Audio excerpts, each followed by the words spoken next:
üzerinde mühür olan dolların banklar tərəfindən götürülməməsi, hər mühürlü 100 dollara görə 20% komissiya tutulması barədə sosial şəbəkələrdə çoxsaylı şikayətlər var. Təbii ki, mən də istinad edirəm Pravda.az-a.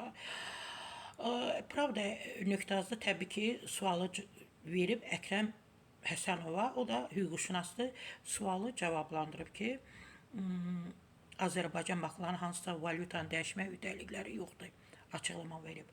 Dolları dəyişəndə bank hansısa komissiya tutursa, bu ona görədir ki, bank da həmin pulu kiməsə satmalıdır. Ola bilər bankın özündən də heç kim o pulu almır. Buna görə də məcbur olub çox saxlayır.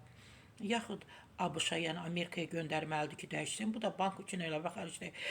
Qanuni məhdudiyyət yoxdur. Sadəcə bank bildirmək istəyir ki, səndən mühürlü pul alıram.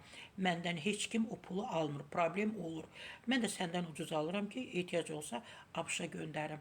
Hüquqşünas deyib. Ümumiyyətlə, mən bilmirəm o mühürlü pul nədir, gərək maraqlanım.